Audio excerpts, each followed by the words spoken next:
கடந்த வாரத்தில் நம்ம ஐந்தாம் அதிகாரத்தையும் 4ஆம் அதிகாரத்தையும் 5ஆம் அதிகாரத்தை நாம் சிந்தித்தோம்.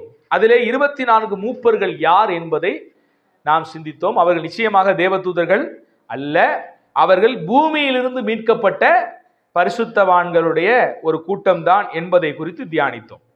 எப்படி அதை தியானிச்சோம்?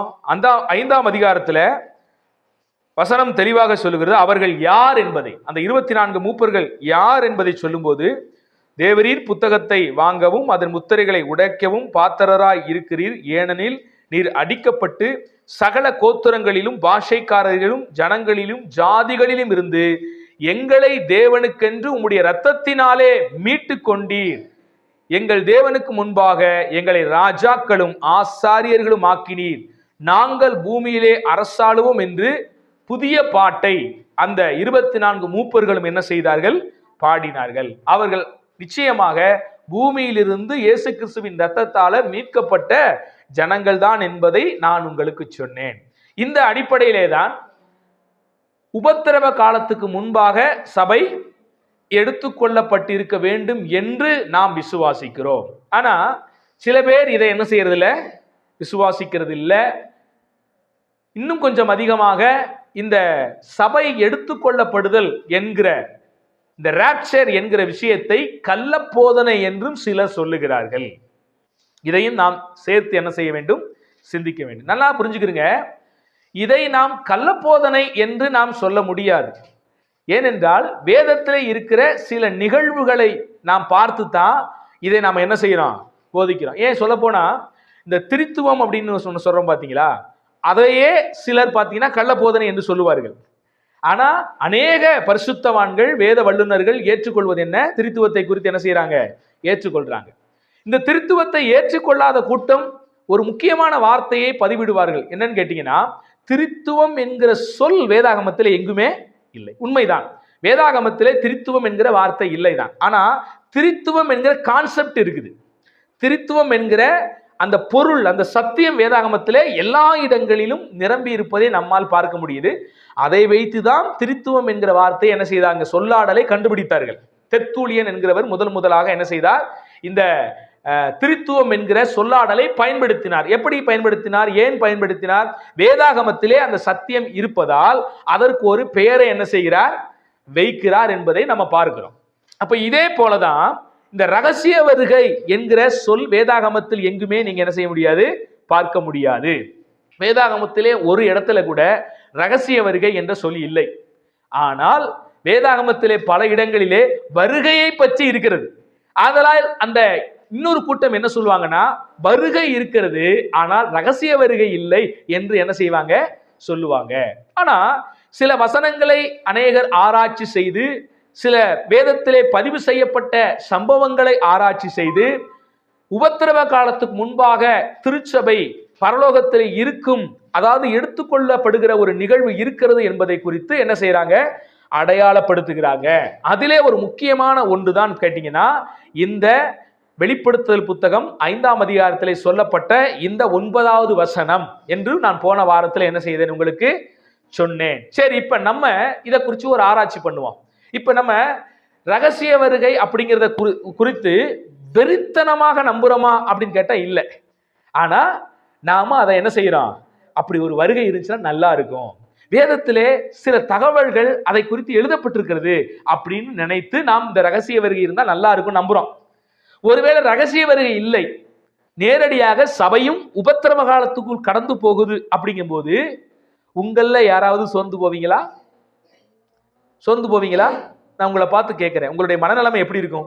நீங்க எல்லாரும் ரகசிய வருகையை நம்பிக்கிட்டு இருக்கிறீங்க. இப்ப ஆண்டவர் உபத்திரவ காலத்துக்கு முன்பாக, அதாவது அந்தி கிறிஸ்துவின் அரசாட்சிக்கு முன்பாக எங்களை எடுத்துக்கொள்ளுவார் அப்படின்னு நீங்க நம்பிக்கிட்டு இருக்கிறீங்க. இப்ப திடீர்னு ஒரு வாரத்துல பிசாசனுடைய ஆட்சி வந்துருது, திடீர்னு வந்துருச்சுன்னு வச்சுங்களேன். இப்ப அந்த மகா உபத்திரவ காலத்துக்குள்ள நீங்க கடந்து போறீங்க. அப்படிங்கிற பட்சத்துல இயேசு வந்து என்னை அழைத்து கொண்டு போய்விடுவார் என்று நம்பிக்கொண்டிருந்த உங்களுக்கு ஒரு ஏமாற்றம் வந்தது போல் இருந்துச்சுன்னா உங்களுடைய மனநிலைமை எப்படி இருக்கும்? நீங்க அப்பையும் ஆண்டவர் மேல விசுவாசமா அந்த விசுவாசத்தை காத்து கொண்டிருப்பீங்களா? இல்ல இயேசுவை மறுதலித்து விட்டு போயிருவீங்களா? இதைத்தான் என்னிடத்துல இந்த கேள்வியை கேட்டு நான் ஒரு சகோதரருக்கும் சொன்னேன். ஐயா, இது வேதாகமத்தின் வாசிக்கும் போது எங்களிடத்தில் ஏற்படுகிற நம்பிக்கை. அந்த நம்பிக்கை வேதத்தின் அடிப்படையில் தான் எங்களுக்குள்ள ஏற்படுத்தப்பட்டிருக்குது. ஒருவேளை நாங்கள் எடுத்துக்கொள்ளப்படாமல், அதாவது சபை எடுத்துக்கொள்ளப்படுகிற ஒரு நிகழ்வு நடக்காமல் சபை உபத்திரவ காலத்துக்குள் போய்தான் தேவனுடைய 1000 வருட அரசாட்சியில் இருக்க வேண்டும் என்கிற ஒரு விஷயம் இருந்தாலும் நாங்கள் நிச்சயமாக விசுவாசத்தை என்ன செய்ய மாட்டோம், இழக்க மாட்டோம் என்று சொல்லி சொன்னோம். இப்ப நாமும் தான் விசுவாசிக்கிறோம். ஆண்டவர் நமக்கு நோயே கொடுக்காம இருந்தா எப்படி இருக்கும்? எல்லாரும் நீங்க என்ன விசுவாசிட்டா இருக்கிறீங்க, ஆண்டவருக்கு நோயை கொடுக்கணும் நினைச்சுக்கிட்டு இருக்கிறீங்க? இல்ல. ஆனா நோய் வரும்போது என்ன செய்யறோம்? சோர்ந்து போறதில்லை. கர்த்தருக்காக அதுலயும் நன்றி செலுத்தி விட்டு என்ன செய்யறோம்? கடந்து போகிறோம். ஒருவேளை நோய் வந்துருச்சு, இதுல இருந்து ஆண்டவர் சுகப்படுத்தினால் நன்றா இருக்கும் என்று என்ன செய்யறோம்? உங்கள ஒருத்தருக்கு கூட ஆண்டவர் சுகமாக்க மாட்டார் அப்படின்னு நீங்க நினைக்க மாட்டீங்க உள்ளத்துல. ஆண்டவர் இந்த பலவீனத்திலிருந்து, இந்த பிரச்சனையிலிருந்து என் வாழ்க்கையை ஆண்டவர் மாற்ற வேண்டும் என்றுதான் எல்லாருமே என்ன செய்வோம்? ஒரு சுகவீனம் வந்துருச்சு, ஒரு நோய் வந்துருச்சுன்னா ஆண்டவர் எப்படியாவது ஒரு அற்புத சுகத்தை செஞ்சிட மாட்டாரா அப்படின்னு தான் நினைப்போம். நோய் வராததுக்கு முன்பாகவும் ஆண்டவரை பத்தி நம்ம என்ன பண்ணிருப்போம்? பயங்கரமா விசுவாசித்துக் கொண்டிருப்போம்.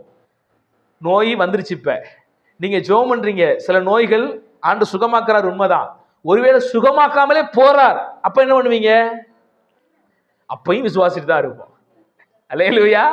ஏன்னா நாம் கர்த்தரை பலவீனம் வரும்போது நிச்சயமாக தேவன் சுகமாக்குவார் என்று என்ன செய்யறோம்? விசுவாசிக்கிறது உண்மைதான். ஒருவேளை அந்த பலவீனத்தின் மத்தியிலே தேவன் நம்மை எடுத்துக்கொள்வது நிகழ்வு நடந்தாலும் கூட அதுலேயும் நாம் விசுவாசித்துக் கொண்டு தான் என்ன செய்யறோம்? இருக்கிறோம். அதுதான் சாத்ராக் மேஷாக் என்ன செய்யறாங்க? சொல்றாங்க, இந்த ராஜாவுக்கு எங்களை ஆண்டவர் என்ன செய்வாரு? இப்படி ஒரு நிகழ்வு நடக்கும் என்று அவர் நினைச்சு கூட பார்க்கல. இப்ப தானியேல் சிங்க கபில போடுவார்னு ஏற்கனவே நினைச்சுக்கிட்டேவா இருந்தாரு? நம்மளும் அப்படி நினைக்க மாட்டோம். இந்த மாதிரி உபத்திரம் வரணும், கஷ்டம் வரணும், கண்ணீர் வரணும், பாடுகள் வரணும், கடன் வரணும், இதெல்லாம் நம்ம நினைக்க மாட்டோம். ஆண்டவர் இதெல்லாம் காப்பாத்தி தான் என்ன செய்வேணும், கொண்டு போவாருன்னு நினைச்சுதான் நம்ம வாழ்க்கை பயணத்தை ஓடிக்கிட்டு இருக்கிறோம். திடீர்னு வந்துருச்சு. திடீர்னு தானியேல் சிங்க கபிக்குள்ள போடுற ஒரு உபத்திரவப்படுத்தப்படுகிற நிகழ்வு என்ன செஞ்சிருச்சு? வந்துருச்சு. அப்ப நம்ம என்ன செய்யறோம்? அப்பையும் உள்ள போய் விழுந்தாலும் கூட கர்த்தரை விசுவாசித்துக் கொண்டிருக்கோம். என்ன விசுவாசிக்கிறோம்? ஒருவேளை இந்த சிங்கத்தின் வாயை கட்டி கூட தானியேலின் தேவனை இன்னைக்கு நம்ம ஆராதிக்கிறோம், நிச்சயமாக அவர் என்ன செய்வார்? நம்மளை காப்பாற்றுவார், நம்ம விசுவாசிக்கலாம். கர்த்தருக்கு ஸ்தோத்திரம். ஒருவேளை தானியேலை காப்பாற்றுவது போல கடவுள் நம்ம என்ன செய்ய முடியும்? காப்பாற்றவும் முடியும். இன்னொன்னை மறந்துடக்கூடாது. அப்போஸ்தல காலத்துல சிங்கங்களுக்கு முன்பாக அன்றைக்கு இருக்கிற பரிசுத்தவான்களை தூக்கி போட்டப்ப சிங்கங்கள் கபார் அவங்களை கவிட்டு போய் சாப்பிட்டு இரையாக்கிடுச்சு. நிறைய பரிசுத்தவான்கள் என்ன செஞ்சிச்சு? நீரோ மன்னன் இப்படி கொத்து கொத்தாக, தீத்துராயின் இப்படி கொத்து கொத்தாக கிறிஸ்தவர்களை முதலைகளுக்கும் சிங்கங்களுக்கும் இரையாக்கினான். அப்போகும் சாகர வரைக்கும் அவங்க விசுவாசத்துக்கு கூட தான் என்ன செஞ்சாங்க? இருந்தார்கள். அதனால உண்மையா கர்த்தரை பின்பற்றுகிற ஜனங்களுடைய விசுவாசம், அவங்களுடைய விசுவாசம் ஒருவேளை நடக்காமல் போனா கூட கர்த்தர் மேல வைக்கிற விசுவாசத்தை என்ன செய்ய மாட்டாங்க? குறைத்து கொள்ள மாட்டார்கள். இதுதான் உண்மை. அதனால நம்ம வாழ்க்கையில் நிச்சயமாக நம்ம ராப்சரை நம்புறோம். உபத்திரவ காலத்துக்கு முன்பாக சபை எடுத்துக்கொள்ளப்படும் என்பதை நம்புறோம். ஒருவேளை நாம் உபத்திரவ காலத்துக்குள்ளாக கடந்து போனாலும் கூட நாம் கர்த்தரை அதன் மத்தியில் என்ன செய்வோம்? நம்பித்தாவோம். அதனால அதுக்கு முன்பாகவே நம்ம தேவனுடைய வருகையில் எடுத்துக்கொள்ளப்படுவோம் நம்புறதுனால எந்த ஒரு தவறும் இல்லை. ஏனென்றால் நாம் அந்த நம்பிக்கையையும் வேதத்தின் அடிப்படையிலே தான் என்ன செய்கிறோம்? நம்புகிறோம். ஏன்னா இங்கே நம்ம பார்க்கிறோம் 6ஆம் அதிகாரத்துல தான் என்ன செய்யுது? முத்திரைகள் உடைக்கப்படுகிறது. தேவனுடைய அந்த கோபத்துக்கு நேராக போகிற விஷயங்களை பார்க்க முடிகிறது. ஆனா 5ஆம் அதிகாரத்துல, இன்னும் சொல்ல போனால் 4ஆம் அதிகாரத்திலேயே தேவனால் மீட்கப்பட்ட ஒரு கூட்டம் என்ன செய்கிறது? பரலோகத்திலே இருக்கிறது என்பதை குறித்து நாம் என்ன செய்கிறோம்? தெளிவாக பார்த்தோம். ஆனா வசனங்கள் பார்த்தீங்கன்னா இந்த ஏசாயா புத்தகத்துல சொன்னது போல அங்கே கொஞ்சமும் இங்கே கொஞ்சமும் என்று சொல்லப்பட்டது போல இந்த வெளிப்படுத்தின விசேஷத்துல மாறி மாறி ஒரு படிப்படியாக 1, 2, 3 என்ற வரிசையில இல்லாதபடி மாத்தி மாத்தி வருகிற சம்பவங்களை பார்க்க முடியுது. இப்ப நல்லா கவனிங்க. ஒரு சிலர் ஆண்டவருடைய வருகை, அதாவது ரகசிய வருகை எல்லாம் இல்லைங்க, சபை நேரடியா உபத்திரவத்துக்குள்ளதான் கடந்து போக போகிறது, அதுக்கப்புறம் தான் என்ன வரப்போகுது? ஆண்டவருடைய வருகை நடக்க போகுது அப்படின்னு சொல்றாங்க. ஆனா வேதாகமத்திலே 1 தெசலோனிக்கேயர் புத்தகத்திலே ஒரு விஷயத்தை வேதாகமம் குறிப்பிடுகிறது. நம்ம அதை எடுத்து வாசிக்கலாமே. 1 தெசலோனிக்கேயரின் புத்தகம் என்ன வாசிக்கிறோம் அங்கே 15வது வசனத்திலிருந்து, கர்த்தருடைய வார்த்தையை முன்னிட்டு நான் உங்களுக்கு சொல்லுகிறதாவது, கர்த்தருடைய வருகை மட்டும் உயிரோடு இருக்கு நாம் நித்திரை அடைந்தவர்களுக்கு முந்திக் கொள்வதில்லை. ஏனெனில் கர்த்தர் தாமே ஆரவாரத்தோடும் பிரதான தூதருடைய சத்தத்தோடும் தேவ எக்காலத்தோடும் வானத்திலிருந்து இறங்கி வருவார். அப்பொழுது கிறிஸ்துவுக்குள் மரித்தவர்கள் முதலாவது என்ன செய்வார்கள்? எழுந்திருப்பார்கள். பின்பு உயிரோடு இருக்கு நாமும் கர்த்தருக்கு எதிர்கொண்டு போக மேகங்கள் மேல் அவர்களோடு கூட ஆகாயத்தில் எடுத்துக்கொள்ளப்பட்டு இவ்விதமா எப்பொழுதும் கர்த்தரோடு கூட என்ன செய்வோம்? இருப்போம். இப்படி பவுல் சொல்லிக் கொண்டு வந்த பவுல் கீழே ஒரு வசனத்தை என்ன செய்கிறாரு?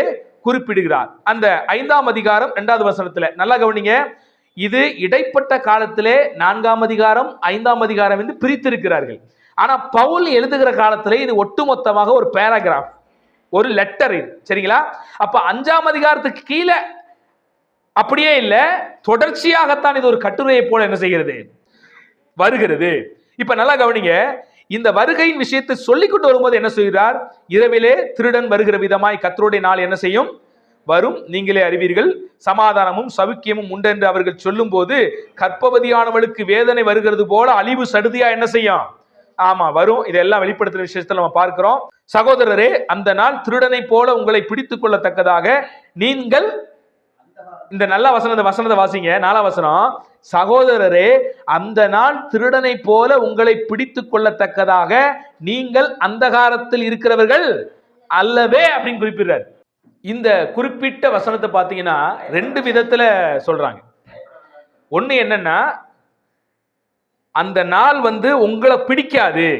சகோதரரே அந்த நாள் திருடனை போல உங்களை பிடித்துக் கொள்ளத்தக்கதாக அப்படின்னு வாசிக்கும் போது ஒரு சிலர் என்ன செய்யறாங்க? பிடிக்காது என்று சொல்லி இதை சொல்றாங்க. இன்னொரு என்ன சொல்றாங்கன்னா, திடீர்னு ஒரு பயங்கரமா உங்களை என்ன செய்யாது? பிடிக்காது. ஏன்னா அது உங்களுக்கு ஏற்கனவே தெரியும். திருடன் நிச்சயமாக ஒரு நாள் வரப்போறான் அப்படிங்கிறத நீங்க முன்பாகவே தெரிஞ்சிட்டு இருந்தா அது உங்களுக்கு ஒரு சர்ப்ரைஸாக, பயங்கரமாக, பயமாக என்ன செய்யாது? இருக்காது. அப்படிங்கிற அடிப்படையிலையும் இந்த வார்த்தை என்ன செய்கிறது? பொருள். அப்ப ஒருவர் சொல்லுகிறாங்க, உபத்திரவ காலத்துக்கு முன்பாக சபை என்ன செஞ்சிடும்? எடுத்துக்கொள்ளப்படும். ஏன்னா திருடனை போல அந்த நாள் வரும்போது நீங்க வெளிச்சத்தின் பிள்ளைகள், நீங்க அதுல போய் சிக்க மாட்டீங்க அப்படிங்கிற மாதிரியும் இந்த வசனத்தை வியாக்கியானப்படுத்துகிறவர் உண்டு. ஒரு சிலர் அந்த நாள் உங்களுக்கு தெரியும், அதனால அந்த நாள் உங்களுக்கு பயங்கரமா தெரியாது, அது ஒரு திடீர்னு ஒரு பயத்தை உண்டாக்குற மாதிரி உங்களுக்கு இருக்காது, ஏன்னா நீங்கள் அந்த நாளுக்கு ஏற்கனவே ஆயத்தப்பட்டு தான் இருப்பீர்கள் என்ற அடிப்படையிலும் இதை சொல்றாங்க. ஆனா இந்த தெசலோனிக்கேயர் புத்தகத்தில் நம்ம அதிகமா சிந்திக்க வேண்டிய ஒரு முக்கியமான விஷயம் என்ன தெரியுமா? இப்ப ரகசிய வருகை இல்லை என்று சொல்றாங்க பாத்தீங்களா ஒரு கூட்டம், ரகசிய வருகை இல்லை என்று சொல்றவங்க, அவங்க கூற்றின் அடிப்படையிலேயே அப்ப பகிரங்க வருகை தான் என்ன செய்ய போகுது? வரப்போகுது. பகிரங்க வருகை தான் என்ன செய்ய போகுது? வரப்போகுது. இப்ப பகிரங்க வருகை வரும்பொழுது என்ன நடக்குது?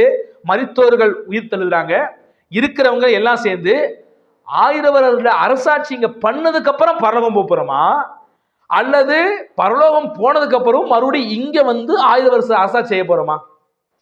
இப்படி ஒரு கொஸ்டின் வருது. நல்லா அந்த கொஸ்டினை கவனிக்கணும். ஒருவேளை பகிரங்க வருகை தான் அப்படின்னு அவங்க சொல்றாங்க, ரகசிய வருகை இல்லை அப்படிங்கிறாங்க. சரி, ஓகே, இருக்கட்டும். ஆண்டவர் பகிரங்க வருகையில வர்றாரு. இப்ப இங்க இருக்கிறவங்க எல்லாம் உயிர்த்தலை செய்து அல்லது உயிரோடு இருக்கிறவங்களை அப்படியே பரலோகம் கொண்டு போக போகிறாரா, அல்லது 1000 வருஷம் அரசாட்சி செஞ்சதுக்கு அப்புறம் எல்லாம் பரலோகம் போக போறோமா? இதை வெளிப்படுத்துற விசேஷத்துல என்ன இருக்குது? அப்ப நல்லா கவனிங்க. பகிரங்க வருகை தான் சொல்றவங்க வசன ஆதாரத்தோடு வச்சு பார்க்கும்போது ஆண்டவர் அங்க வரும்போது உயிர் தெழுந்து நம்ம என்ன செய்ய போறோம்? 1000 வருட அரசாட்சி தான் பண்ண போறோம் அப்படிங்கிறது தான் வேதம் பதிவு செய்யுது. எங்க பதிவு செய்து வாசிக்கலாம்? வெளிப்படுத்தின விசேஷம் 20ஆம் அதிகாரம் 4ஆம் வசனத்தை வாசிங்க கொஞ்சம். அன்றியும் நான் சிங்காசனங்களை கண்டேன், அவைகள் மேல் உட்கார்ந்தார்கள், நியாய தீர்ப்பு கொடுக்கும்படி அவர்களுக்கு அதிகாரம் அளிக்கப்பட்டது. நல்லா கவனிங்க. இயேசுவை பற்றிய சாட்சியின் நிமித்தமும் தேவனுடைய வசனத்தின் நிமித்தமும் சிறைச்சேதம் பண்ணப்பட்டவர்களுடைய ஆத்துமாக்களை மிருகத்தையாவது அதன் சொரூபத்தையாவது வணங்காமலும் தங்கள் நெற்றியின் கையிலும் அதன் முத்திரையை தரித்து கொள்ளாமல் இருந்தவர்களை கண்டேன். நல்லா கவனிங்க. அவர்கள் உயிர்த்து கிறிஸ்துவுடனே கூட 1000 வருஷம் என்ன செஞ்சாங்களா? அப்ப நல்லா கவனிங்க. உயிர்த்தெழுதல் இதான் முதலாம் உயிர்த்தெழுதல் என்று வேதம் சொல்லுகிறது. இது எத்தனை உயிர்த்தெழுதலா? 5ஆம் வசனம் வாசிக்கிறோம். மரணமடைந்த மற்றவர்கள் அந்த 1000 வருஷம் முடியும் அளவும் உயிரடையவில்லை. அதாவது இவங்கெல்லாம் ரத்த சாட்சியா மரிச்சவங்க. இந்த மரணமடையாத மற்றவர்கள் என்று சொல்லும் போது இவர்கள் ரத்த சாட்சியா மரிக்காம அந்த முத்திரையை வணங்கி நிறைய பேர் அதுலயும் இறந்திருப்பாங்க பாத்தீங்களா. ஏற்கனவே மரித்தவர்கள் அவங்க எல்லாம் இதுல எழும்பல. இப்ப இவங்கெல்லாம் எப்ப எழுத போறாங்க? நியாய தீர்ப்பு, இவர்களுக்கென்று வெள்ளை சிங்காசன நியாய தீர்ப்பு கொடுக்கப்படும் போது இவங்க எழுந்திருக்க போறாங்க. ஆனா இந்த இடத்துல மரித்த பரிசுத்தவான்கள் உயிரோடு எழும்பி என்ன செய்யறாங்க? ஆண்டவரோடு கூட 1000 வருஷம் அரசாட்சி செய்யறாங்க. இதுதான் முதலாம் உயிர்த்தெழுதல் என்று வேதம் என்ன செய்கிறது? அப்ப இதுதான் முதலாம் உயிர்த்தெழுதல் என்றால் இவர்கள் உயிர்த்தெழுந்த உடனேயே 1000 வருட அரசாட்சி என்ன பண்றாங்க? செய்கிறார்கள். மரணமடைந்த மற்றவர்கள் அந்த 1000 வருஷம் முடியும் அளவும் உயிர்த்தெழவில்லை. இதுவே முதலாம். அப்ப ஏற்கனவே அவங்க உயிர்த்தெழுந்து என்ன செய்யறாங்க? 1000 வருட அரசாட்சிக்குள்ள செய்யறாங்க. அப்ப 1 தெசலோனிக்கேயர் புத்தகத்தில் என்ன வாசிக்கிறோம்? அவங்க 1000 வருட அரசாட்சி செஞ்சாங்க, உயிர்த்தெழுந்து நான் வாசிக்கிறோம். இவ்விதமாய் அவர்கள் எங்க இருப்பாங்களா? 17ஆம் வசனம், பின்பு உயிரோடு இருக்கு நாமும் கர்த்தருக்கு எதிர்கொண்டு போக மேகங்கள் மேல் அவரோடு கூட ஆகாயத்தில் எடுத்துக்கொள்ளப்பட்டு இவ்விதமா எப்பொழுதும் கர்த்தரோடு என்ன செய்வான்? இது ஆகாயத்தில் எடுத்துக்கொள்ளப்பட்டு. அப்ப 1 தெசலோனிக்கேயர் நம்ம வாசிக்கும் போது இங்கே ஒரு எடுத்துக்கொள்ளுதல் வருது. மரித்து போன பரிசுத்தவான்கள் உயிரோடு எழும்புறாங்க. உயிரோடு இருக்கிற நாமும் மறுரூபமாகி கர்த்தரோடு கூட என்ன செய்ய போறோம்? இருக்க போகிறோம் அப்படின்னு இருக்குது. ஆனா நீங்க வெளிப்படுத்தல் 20ஆம் அதிகாரத்துல நடக்கிற இந்த உயிர்த்தெழுதலிலே அவர்கள் 1000 வருஷம் அரசாட்சி செய்யும்படி என்ன செய்யறாங்க? எந்திக்கிறாங்க. அப்ப இது ரெண்டுல என்ன இருக்குது? ஒரு சின்ன மாற்றங்கள் இருப்பதை இது வேற அது வேறங்கிற மாதிரி ஒரு காட்சி தருகிற நிகழ்வை என்ன செய்ய முடியுது? பார்க்க முடியுது. இதை பார்த்துதான் நம்ம என்ன செய்யறோம்னா இது நிகழ்வது வேறு. ஆனா ஏற்கனவே சபையாகப்பட்டது எங்க போயிருச்சு? ஏற்கனவே மரணித்த பரிசுத்தவான்களுடைய சபை அல்லது உயிரோடு இருக்கிறவர்கள் எடுத்துக்கொள்ளப்பட்டு சபையாகப்பட்டது எங்க போயிருச்சு? அங்க போயிருச்சு. உபத்திரவ காலத்திலையும் ஒரு பெரிய கூட்டம் என்ன செய்யப்பட போகிறது? ரட்சிக்கப்பட போகிறது. அந்த கூட்டத்தை குறித்து தான் இந்த வசனங்கள் எல்லாம் சொல்லுகிறது. நல்லா கவனிங்க. உபத்திரவத்துக்கு முன்னான காலத்திலே இஸ்ரவேல் ஜனங்கள் ரட்சிக்கப்பட்டார்களா இல்லையா? கிறிஸ்துவின் மூலமாக ரட்சிக்கப்பட்டாங்களா இல்லையா? ஏராளமான ஜனங்கள் ரட்சிக்கப்பட்டாங்க, அப்படிதானே? 12 அப்போஸ்தலர்கள் யாரு தான்? இஸ்ரவேல் மக்கள் தான். சரி, முதல் பிரசங்கத்துல பேதுருவினுடைய பிரசங்கத்துல 3000 5000 ரட்சிக்கப்பட்டாங்களா? அவங்க யாரு தான்? எல்லாருமே இஸ்ரவேல் மக்கள் தான். அப்ப இஸ்ரவேல் மக்கள்ல ஒரு பெரும் கூட்டம் உபத்திரவ காலத்துக்கு முன்பாகவே மீட்கப்பட்டாங்க, ரட்சிக்கப்பட்டாங்க. அப்ப உபத்திரவ காலத்துக்கு அப்புறம் ஒரு 1,44,000 பேர் வர்றாங்களா இல்லையா? பாக்குறமா இல்லையா? 1,40,000 பேர். நல்லா கவனிங்க. நீங்க இதே வெளிப்படுத்தின புத்தகத்துல 7ஆம் அதிகாரத்துல நம்ம வாசிக்கும் போது அந்த 1,44,000 பேரை வாசிப்போம். அது எங்க இருக்குது? வாசிங்க பாப்போம். 7ஆம் அதிகாரத்துல வரும்போது 12 கோத்திரங்களாக என்ன செய்ய முடியுது? நீங்க வாசிக்கும் போது 4ஆம் வசனத்துல ஆரம்பிக்கலாமா? ஆமா, 4ஆம் வசனத்திலிருந்து ஆரம்பிக்கும் போது உபத்திரவ காலத்தினுடைய இடையிலே, அதாவது 7ஆம் முத்திரை உடைக்கப்படல, 6ஆம் முத்திரை வரைக்கும் என்ன பண்ணப்பட்டிருக்குது? உடைக்கப்பட்டிருக்குது. 6ஆம் முத்திரை உடைக்கப்பட்ட அந்த கேப்ல என்ன நடக்குதுன்னு பாத்தீங்கன்னா ஒரு 1,44,000 பேர் இருக்கிறாங்க. நல்லா கவனிச்சுக்குங்க. இவர்கள் டிபிஎம் சர்ச்சுக்காரங்க இல்ல. டிபிஎம் சர்ச்சுக்காரங்க ஏன்னா அந்த டிபிஎம்ல ஒரு குரூப் சொல்லிட்டு இருக்குது, நாங்க தான் அந்த 1,40,000 பேரு அப்படின்னு ஒரு குரூப் சொல்லிட்டு இருக்குதான். அதுல இந்த 1,40,000 பேர் தாண்ட விடக்கூடாது. அதனால அதுல கணக்குக்குள்ளேயே வச்சுக்கிட்டு இருக்காங்க. வேறையா நாங்க தான் சியோன் வாசிகள் இன்னெல்லாம் சொல்லுவாங்க. நாங்க தான் அந்த ஸ்திரீகளால் கரைப்படாதவர்கள் எல்லாம் சொல்லிக்கிடுவாங்க. ஆனா ஸ்திரீகளால் கரைப்படுதல் என்பதை வேதம் அப்படி சொல்லல. அப்ப வேதாகமம் நாம் ஸ்திரீகளை திருமணம் பண்ணும் போது கரைபடுகிறோம் என்று சொன்னால் அந்த கரைபடுதலை ஏன் தேவன் அங்கீகரிக்க போகிறார்? விவாக மஞ்சம் பரிசுத்தமானது என்றல்லவா வேதம் சொல்லுகிறது. அப்ப ஸ்திரீகளால் கரைபடாதவர்கள் நாங்கள் தான், திருமணம் பண்ணாதவர்கள் எங்களை குறித்து தான் வேதம் சொல்லுகிறது என்று இவர்கள் சொல்லுவது வேதத்துக்கு ஒரு பொருந்தாத விஷயம். ஸ்திரீகளால் கரைபடாதது என்ன என்பதை நான் அந்த வசனம் வரும்போது அந்த பகுதி தியானிக்கும் போது அவர்கள் யார் என்பதை நான் உங்களுக்கு என்ன செய்யறேன், வேதத்தை ஆராய்ச்சி பண்ணி பார்க்கும்போது அதுவும் தெளிவாகத்தான் இருக்குது, இந்த ஸ்திரீகளால் கரைபடாத கூட்டம் யார் என்று. ஆனால் இவர்கள் தங்களை ஸ்திரீகளால் கரைபடாதவர்கள் என்று என்ன பண்ணிக்குவாங்க, சொல்லிக்கிடுவாங்க. அப்ப ஆண்டவர் ஸ்திரீகளால் கரைபடாத ஆண்களை மட்டும்தான் எடுக்கிறாரோ? ஏன் ஆண்களால் கரைபடாத பெண்கள் எடுக்க மாட்டாரோ? அதுவும் மருந்தான கூட்டம். அப்ப வேற ஒரு விஷயத்தை வேதாகமம் சொல்லுகிறது. இதெல்லாம் நம்ம ஆராய்ச்சி பண்ணி பார்க்கணும். அப்ப டிபிஎம் சபைக்காரங்களை குறித்து இந்த வசனம் என்ன படல, சொல்லப்படவில்லை என்பதை நீங்க புரிஞ்சுக்கணும். அப்ப நல்லா கவனிங்க, உபத்திரவ காலத்துக்கு முன்பாகவே எத்தனையோ ஆயிரக்கணக்கான லட்சக்கணக்கான இஸ்ரவேல் மக்கள் என்ன பண்ணாங்க, கூட்டம் கூட்டமாக ரட்சிக்கப்பட்டாங்க. ஆனா உபத்திரவ காலத்துக்கு உள்ளாக ஒரு 1,44,000 பேர் என்ன செய்யறாங்க, ரட்சிக்கப்படுறாங்க. இது வேற கூட்டம். உபத்திரவ காலத்துக்குள் சென்ற அவர்கள் அதுக்கப்புறம் என்ன செய்யறாங்க, அந்த உபத்திரவ காலத்துக்குள்ள போய் உண்மை நிலவரத்தை அறிந்து தேவன் சொன்ன தீர்க்க தரிசனங்கள் நடக்கிறதை உணர்ந்து அதுக்கப்புறம் கிறிஸ்துவின் ரத்தத்தை விசுவாசித்து அதற்காக இரத்த சாட்சியாய் மரிக்கிற, சாட்சியாய் நிற்கிற ஒரு பெரிய கூட்டம் தான் யாரு, இவர்கள். இந்த 1,44,000 கூட்டம் யாரு என்பதை வேதம் தெளிவாக சொல்கிறது. அவர்கள் இஸ்ரவேலின் 12 கோத்திரத்திலே ஒவ்வொரு கோத்திரத்திலையும் 12,000 ஒட்டு மொத்தமாக சேர்த்து 1,44,000 பேர். இது இஸ்ரவேலுடைய கூட்டம். சரி, இந்த உபத்திரவ காலத்துல மற்ற யாரும் ரட்சிக்கப்படலையா? இஸ்ரவேல் மக்கள்ல மட்டும் 1,40,000 பேர். உலகம் முழுவதும் இந்த வருகையின் அடையாளத்தை நாம் கூவிக்கொண்டுதானே இருக்கிறோம், சுவிசேஷத்தை கூறிக்கொண்டுதானே இருக்கிறோம். ஒருவேளை இவர்கள் கைவிடப்பட்டு உபத்திரவ காலத்துக்கு போகும்போது இவர்கள் அந்த காலத்தில் ரட்சிக்கப்படுறாங்க. இந்த கூட்டம் தான் எந்த கூட்டம் தெரியுமா? ஒரு திரளான கூட்டத்தை குறித்து வாசிக்கிறோம். ஏனென்றால் நீங்க 7ஆம் அதிகாரத்தில் வாசிக்கும் போது இஸ்ரவேலினுடைய 12 கோத்திரத்திலையும் 1,44,000 பேரையும் குறித்து விட்டு ஒரு பெரிய கூட்டத்தை தொடர்ச்சியாக வேதம் பேசுகிறது. 9ஆம் வசனத்திலிருந்து வாசிக்கிறோம். இவைகளுக்கு பின்பு நான் பார்த்தபோது, நல்ல கவனி, இதோ சகல ஜனங்களிலும் கோத்திரங்களிலும் ஜனங்களிலும் பாஷைக்காரிலும் இருந்து வந்ததும் ஒருவனும் எண்ணக்கூடாதுமான திரளான கூட்டமாகிய ஜனங்கள் இவர்களுக்கும் வெள்ளை அங்கி தரித்து தங்கள் கையிலே குறித்தோலைகளை பிடித்து சிங்காசனத்துக்கு முன்பாகவும் ஆட்டுக்குட்டியானவருக்கு முன்பாகவும் என்ன செய்யறாங்க, நிற்க கண்டேன் என்று பார்க்கிறோம். அப்ப உபத்திரவ காலத்துக்குள்ள இஸ்ரவேல் ஜனங்களுக்குள்ள மட்டும் 1,40,000 பேர் பிரித்தெடுக்கப்பட்டு தேவனுடைய ரத்தத்தினால் கழுவப்பட்டு மீட்கப்படுறாங்க. புறஜாதி மக்கள்ல, பாஷைக்காரரிடத்துல, ஜனங்களிடத்துல ஒரு பெரும் கூட்டம் என்ன செய்யுது, ரட்சிக்கப்பட்டு தேவனுடைய சமூகத்துக்கு நேராக என்ன செய்யறாங்க, வருகிறார்கள் என்பதை குறித்து நம்ம வாசிக்கிறோம். இதுல ஒரு பெரிய சேனை இவங்கெல்லாம். இந்த சேனையில ஒரு கூட்டம் உயிர்த்தெழுது. எப்ப உயிர்த்தெழுது? அதான் நம்ம பார்க்கிறோம் 20ஆம் அதிகாரத்தில் என்ன செய்யுது, இவர்கள் எல்லாம் இரத்த சாட்சியாக மரித்து தேவனுடைய சமூகத்தில் போயிட்டாங்க.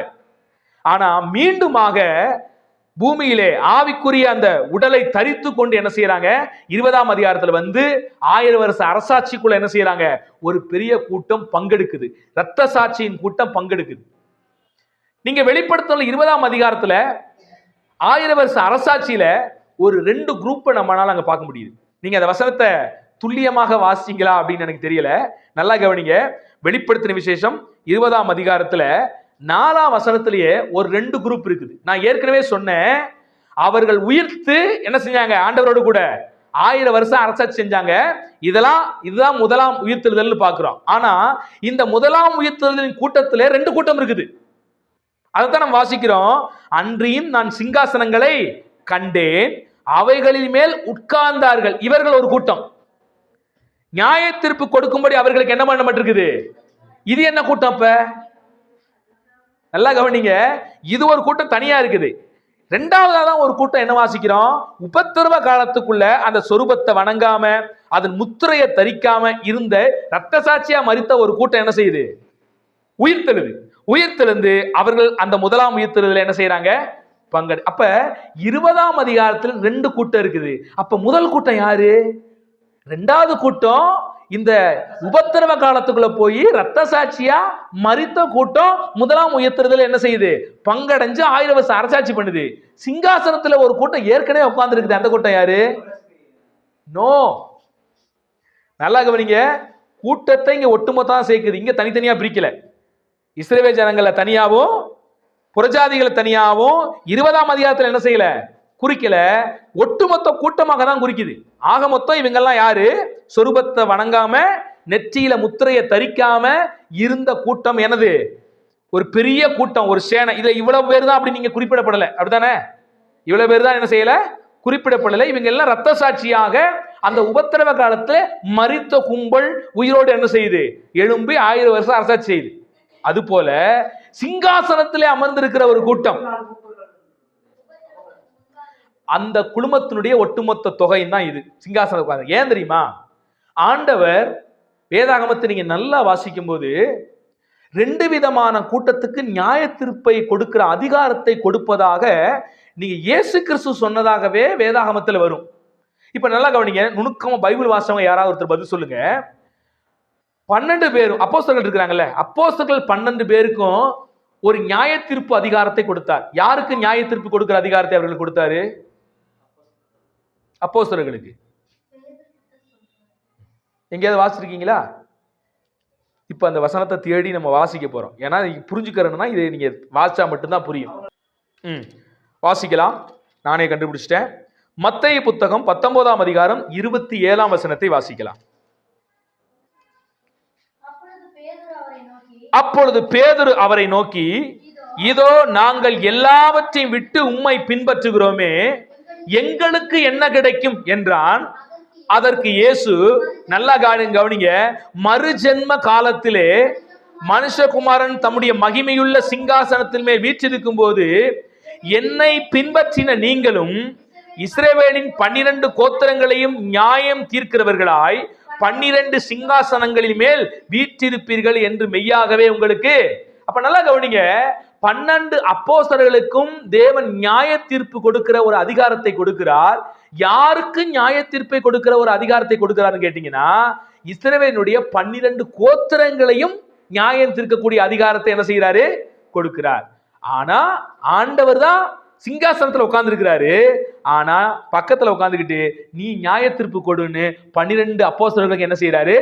அந்த 12 இஸ்ரவேலுடைய கோத்திரத்திற்கும் நியாய தீர்ப்பு கொடுக்கும் அதிகாரத்தை அப்போஸ்தலர்களுக்கு கொடுக்கிறார், 12 பேருக்கும். சரி, ரைட். இப்ப இன்னொரு பெரிய கூட்டம் இருக்குல்ல, உலகம் முழுவதும் ஒரு கூட்டம் இருக்கிற, இவங்களுக்கு யாரு நியாய தீர்ப்பு கொடுக்க போறாப்ப? இவங்களுக்கெல்லாம் யாரு நியாய தீர்ப்பு கொடுக்க போறாங்க கவனிங்களா? இதையும் நம்ம வேத வசனத்தோடய ஒப்பிடுவோமே. நம்ம எந்த ஒரு புரிதலையும் நம்முடைய விசுவாசத்தையும் வேத வசனத்தோடு என்ன செய்யணும்? ஒப்பிட்டு பார்க்கணும். இங்க 12 கோத்திரத்துக்கும் 12 அப்போஸ்தலர்கள் என்ன செஞ்சுட்டாரு? நியாய தீர்ப்பு ஒப்பு கொடுத்துட்டாரு. மற்ற ஜனங்களுக்கு நியாய தீர்ப்பு கொடுக்க யாரை வச்சு செய்ய போறாருன்னு கேட்டீங்கன்னா, தேவனால் மீட்கப்பட்ட பரிசுத்தவான்களாகிய சபையை வைத்துதான் ஆண்டவர் என்ன செய்ய போறாரு? தீர்ப்பு அவர் தான் ஜட்ஜ்மென்ட் எழுத போறாரு. ஆனா பக்கத்துல உட்கார்ந்து நம்ம என்ன செய்ய போறாரு? அவரு நம்மை அவர் பயன்படுத்த போகிறார். அவர்தான் செய்யறாரு. ஆனா நம்ம என்ன செய்ய போறாரு? இது எப்படி நம்ம சொல்ல போனா, இந்த மெயின் ரோடு தார் சாலை இருக்குது இல்ல, இந்த தார் சாலை யார் போட்டா? எல்லாரும் சொல்லுவோம் இது எந்த ஆட்சி காலத்துல போட்டா அப்படின்னு கேட்கும்போது, நீங்க இந்த ஆட்சி காலத்துல இவர் போட்டார், இவர் முதலமைச்சர், இவர் போட்டார்னு சொல்லுவோம். ஆனா உண்மையிலே அவரா போட்டாரு? அந்த தார் சாலையை போற எத்தனையோ பணியாளர்கள் என்ன செய்வாங்க, எத்தனையோ மேனேஜர்கள் உழைச்சிருப்பாங்க அதுக்கு. அப்ப ஆண்டவர் தான் நியாயம் இருக்கிறாரு. ஆனா யாரை வச்சு நியாயம் இருக்கிறார்னா, நம்மை கொண்டு என்ன செய்யறாரு? நியாயம் இருக்கிறார். எஸ், 1 கொரிந்தியர் 6ஆம் அதிகாரத்திலே கொடுக்கப்பட்ட வசனம் இதை நமக்கு தெளிவுபடுத்துகிறது. எடுத்தவர்கள் வாசிக்கலாம். 1ஆம் வசனத்திலிருந்து வாசிக்கலாம்.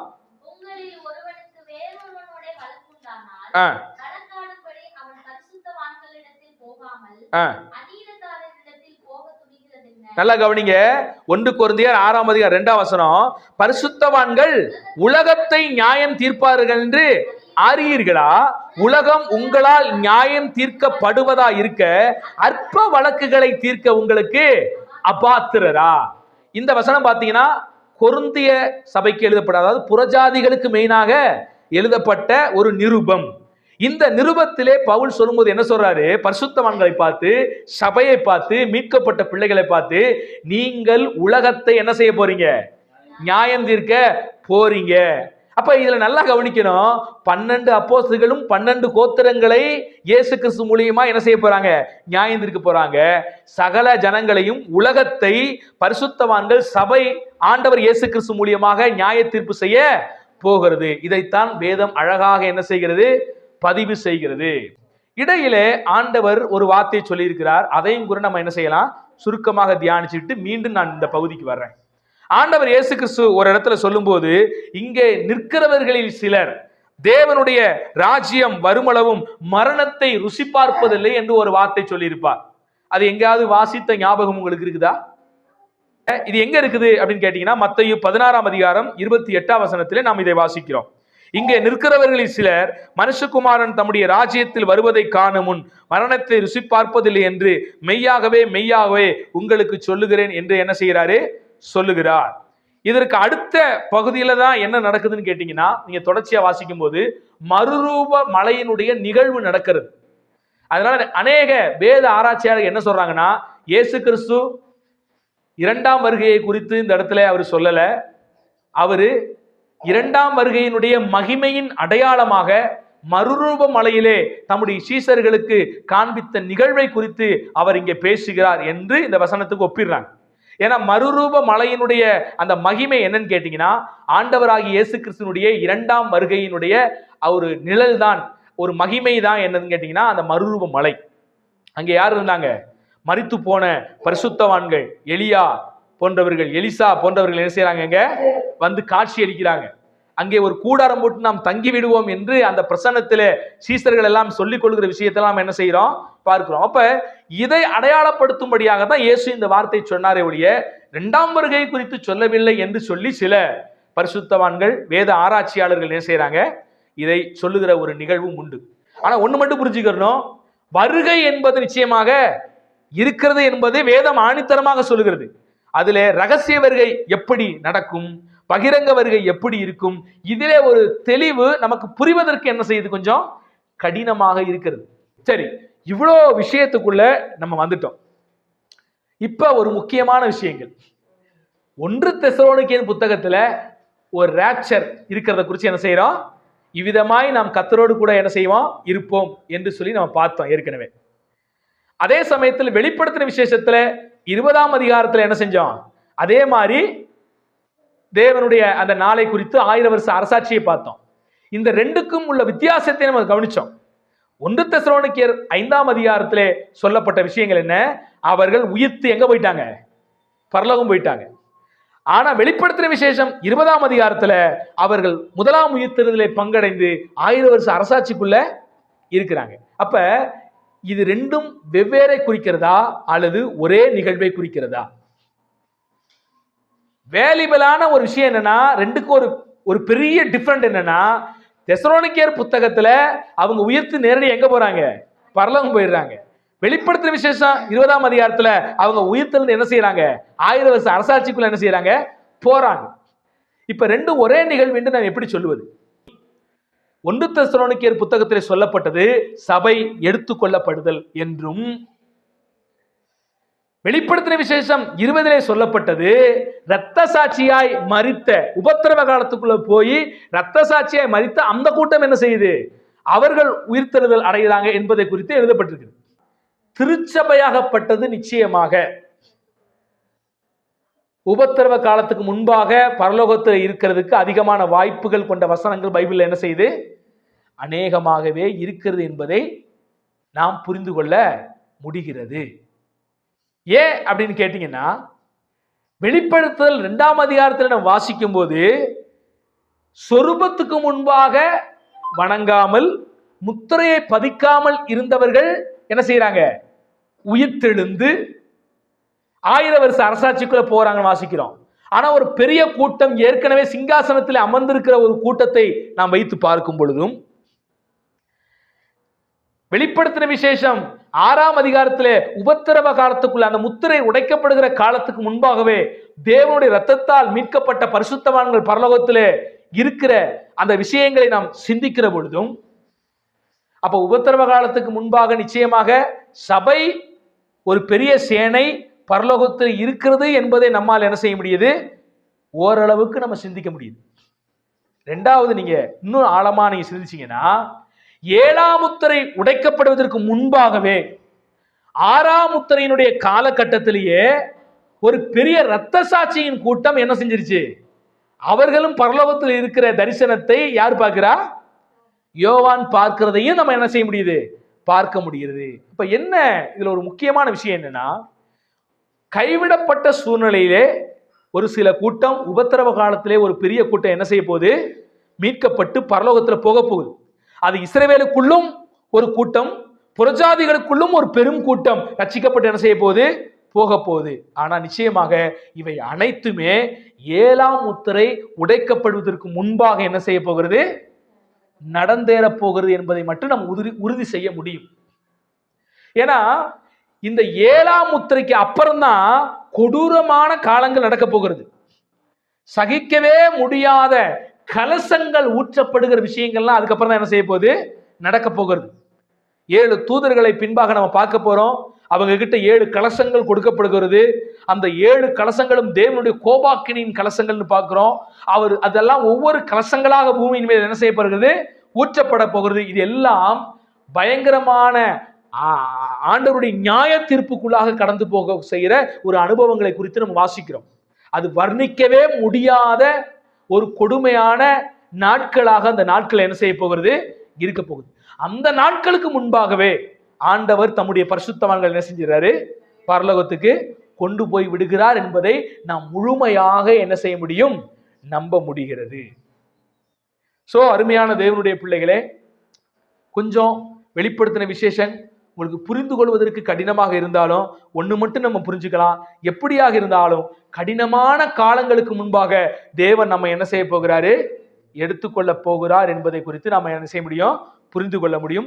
இதை வெளிப்படுத்தின விசேஷத்திலே சபைகளுக்கு சொல்லும் போதே ஆண்டவர் சொல்றாரு, நீ ஜெயங்கொண்டீனா, நீ என் வார்த்தைக்கு கீழ்ப்படிஞ்சு நடக்கும்போது வரவிருக்கிற உபத்திரவ காலங்களுக்கு உன்னை தப்புவிப்பேன் என்று ஆண்டவர் என்ன செய்யறாரு.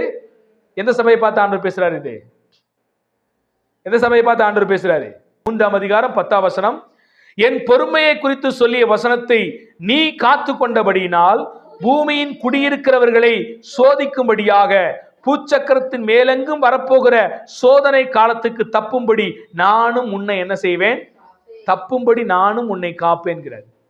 இது தேவனுக்கு உண்மையா பரிசுத்தமா ஆண்டவர் திறந்த வாசலை கொடுத்து வாக்குத்தத்தம் பண்ணி இருந்த அந்த சபைக்கு தேவன் கொடுத்த வாக்குத்தத்தம். இதைத்தான், இந்த வார்த்தையை தான் இந்த ரகசிய வருகையோடு என்ன செய்யறாங்க, அதாவது ரகசிய வருகை என்கிற நம்பிக்கை உள்ளவர்கள் ஒப்பிடுகிற வசனம். சபை எடுத்துக்கொள்ளப்படும் என்று நம்புகிறார்கள் அல்லவா, அவர்கள் குறிப்பிடுகிற ஒரு வசனம் என்னன்னா இந்த வசனம் தான். உபத்திரவம் இருக்குது, அநேக சபைகள் கைவிடப்பட போகுதுங்கிறது உண்மைதான். அந்த உபத்திரவ காலத்திலே அவர்கள் புடமிடப்பட்டு இரத்த சாட்சியாய் மரித்த ஒரு கூட்டம் எடுத்துக்கொள்ளப்படுவது உண்மைதான். ஆனா இதற்கு எல்லாத்துக்கும் முன்பாக, உபத்திரவ காலத்துக்கு முன்பாக ஆண்டவர் எந்த பிலத்தெல்பியா சபையை போன்றவர்களை ஆண்டவர் என்ன செய்ய போறாரு, எடுத்துக்கொள்ள போகிறார். உபத்திரவ காலத்துக்கு முன்பாக இவர்களை கொண்டு போக போகிறார் என்று இந்த வசனத்தோடு ஒப்பிட்டு சில வேத வல்லுநர்கள் என்ன செய்யறாங்க, குறிப்பிடுகிறார்கள். இதை குறித்து வேதம் என்ன செய்து பேசுகிறது. நெக்ஸ்ட் வாரத்துல இன்னும் கொஞ்சம் ஆழமாக இதனுடைய விவரங்களை நம்ம என்ன செய்வோம், பார்ப்போம். ஆமா, அதான் எப்படி நடக்குன்னா, இந்த உபத்திரவ காலத்து இறுதியில என்ன செய்ய போகிறது, நடக்கிறது. ஆண்டவர் பூமியை அக்கினினால் இரையாக்கி ஒட்டுமொத்தமாக வாஷ் அவுட் பண்ண போறாரு. வாஷ் அவுட் பண்ணதுக்கு அப்புறம் ஆண்டவர் இந்த உலகத்தை அப்படியே புதுப்பிக்க போகிறார். அதுதான் என்னது, புதிய வானம் புதிய பூமி. எப்படி இது சொல்றது, நீங்க ஒரு பில்டிங்கை கட்டிட்டீங்க, 50 வருஷம் ஆயிருச்சு அந்த பில்டிங், இப்பவோ அப்பவோ அப்படின்னு அந்த பில்டிங் இருக்குது. இப்ப அந்த பில்டிங் என்ன செய்வீங்க, டோட்டலா இடிப்பீங்க, ஒட்டு மொத்தமா இடிச்சு தரமட்டமாக்கி கிளீன் பண்ணிட்டு மறுபடியும் என்ன செய்வீங்க. அது மாதிரி ஆண்டவர் அக்கினினால் இரையாக்க போற என்னத்தம், ஒட்டு மொத்தமாக இருக்கிற எல்லாத்தையும் புல்லு பூண்டு எல்லாத்தையும் அழிச்சிட்டு அப்படியே என்ன செய்ய போறாரு, மறுபடியும் டோட்டலா புதுப்பிக்க போறாரு. வேறொரு செங்கல், வேறொரு மண், வேறொரு கலவையை வைத்து புதுப்பிக்க போறது போல புதிய வானம் புதிய பூமி என்ன செய்ய போகிறது, உருவாக்க போகிறது. அந்த உலகத்துல எப்படி அந்த வாழ்க்கை இருக்க போகுது, அங்க நாம் இருப்போமா இல்ல நம்ம வச்சுட்டு வேற யாராவது வைக்க போறாரா, அது என்ன ஏது, அதனுடைய விவரங்கள் என்னெல்லாம் நமக்கு என்ன பண்ணல, வெளிப்படுத்த போறதில்ல. அது தேவனுடைய மகத்தான ஒரு பிளானா என்ன செய்ய போகிறது, புதிய வானம் புதிய பூமி பிளான் இருக்க போகிறது. சின்ன சின்ன இன்ட்டுகள் வேதாகமத்திலே புதிய பூமி புதிய வானத்தை குறித்து இருந்தாலும் நித்தியமாக அது எப்படி பயணிக்க போகிறது என்பது நமக்கு என்ன செய்யாது, தெரியாது. அது தேவனுடைய கரத்திலே இருக்கிறது. ஆனால் எதெல்லாம் இப்ப நமக்கு மறைவாக இருக்கிறதோ அதெல்லாம் நாம் அங்கு போகும்போது வெளிச்சமாக என்ன செய்யும். இது ஒண்ணு மட்டும் நமக்கு தெளிவா இருக்கலாம்.